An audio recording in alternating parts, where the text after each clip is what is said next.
Hey everybody, this is 8-Bit Flashback, and today I'm going to be reviewing a flash cart for the Nintendo 3DS. This is the Stargate. It's a plug-and-play device that allows you to play Nintendo 3DS backups and DS backups. And this is compatible with all firmwares, including the newest version, 11.8. And the best part about this device is there's no custom firmware required.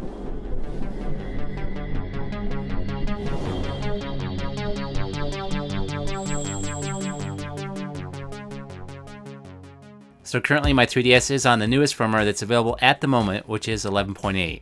And without doing any mods whatsoever to your 3DS console, you're able to play 3DS and DS backups. And I got this from r4i.beanonS.com, and I'll make sure to post a link down below.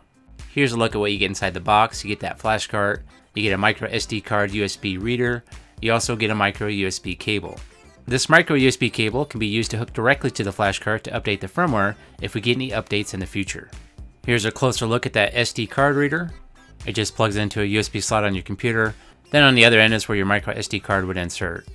And here's a look at the flash card itself, and it's shaped a lot like a regular 3DS cartridge. But there's a lot more going on with this cartridge. On the top of it here is going to be a micro SD card slot, and that's where you're going to put all your games. Right next to that's a micro USB port, so if we need to update the firmware on that cartridge itself, we can. But currently right now there is no updates. And located right next to that port is going to be a couple different buttons where we can switch between 3DS games or switch into DS mode. For a micro SD card, I've had the best luck using 32GB or smaller, formatted in FAT32. But you are able to use larger micro SD cards with an exFAT format, but I have heard of some compatibility issues when using the exFAT format. From what I've been hearing, it's just kind of a hit and miss when using the exFAT format. Alright, so now I'm going to head over to my computer and get my micro SD card formatted and ready to go. I'm using Windows 10, so I'm just going to right click on the micro SD card, then head up to Format, and then select FAT32. And again, you can use exFAT, but FAT32 seems to have the best compatibility. Once your micro SD card's formatted, it's now ready to add 3DS backups. So I got a couple 3DS backups located on my computer, so I'm going to drag this window to the right and pull up my backups on the left. So here's a couple backups in .3ds format, and only real cartridge backups are going to work. If it was an eShop game originally, it's not going to work without having custom firmware. So I'm going to drag my 3DS games that's located on my computer over to the root of my micro SD card. So if you're only looking to play 3DS games, you're actually done at this point. All you got to do is put that micro SD card back inside the flash cart and then load it into the 3DS. But if you want to play DS games, you're going to have to load a couple more files. You're going to want to head over to the Stargate website, and I'll make sure to post a link down below.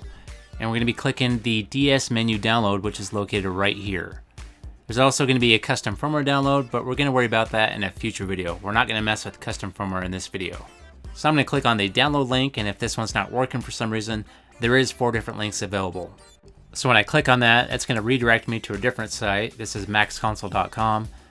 And now I'm going to click on the download now button right here. And that's going to download the necessary files I need for my SD card.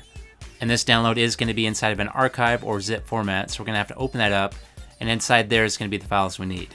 So now what I want to do is drag all the contents that's inside that archive and copy them to the root of my micro SD card. And it should only be a few files. Once you get those files copied over, you want to go ahead and make a folder called NDS. That way you can organize your Nintendo DS ROMs. So once you get that folder made, it's time to add some DS backups, and I got some located right here on my computer. So I'm going to go ahead and drag these and drop these inside the NDS folder on my micro SD card. So that's all you have to do to set your micro SD card up if you want to play 3DS and DS games. It's really simple. So as soon as you're done adding all the games you want, you can go ahead and put that micro SD card back inside the flash cart, and it's ready to use. So because we're not installing custom firmware, there's no worry about harming your console or breaking it. It's completely safe because this is cartridge based. But what I would highly recommend is that when you're playing backups, you play offline, because playing online with backups could cause you to lose access to eShop or online access altogether and get your console banned. On your newer 3DSs, you can disconnect from Wi-Fi from this menu right here, and then on your older 3DSs, you can just hit the switch on the side to disconnect from Wi-Fi. So that's just my recommendation. If you're going to be playing backups, then you should stay away from online features.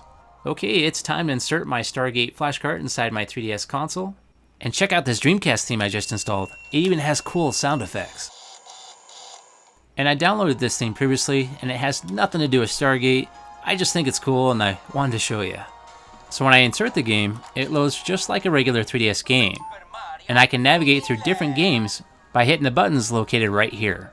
So there's two buttons here that allow you to navigate to the games that are located on your micro SD card. So you can go forward or backwards through the games. And if you push both buttons at the same time, that goes into DS mode.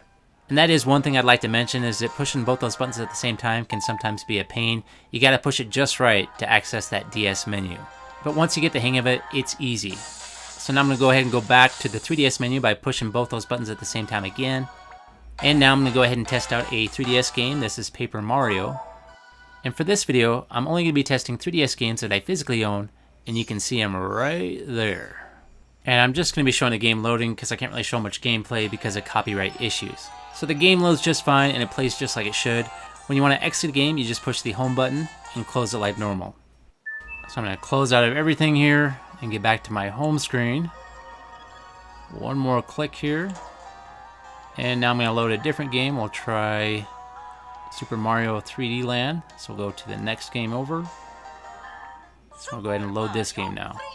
And out of all the 3DS games I tested, they all seemed to work and I had absolutely no issues. As far as I've heard, we got like a 99% compatibility rate with games working. I think there was a few games out there, I think they were Pokemon games that weren't working correctly, but maybe they are working now, I'm not sure. Another thing you want to watch out for if you're playing 3DS games, you want to make sure the region matches the correct region of your console.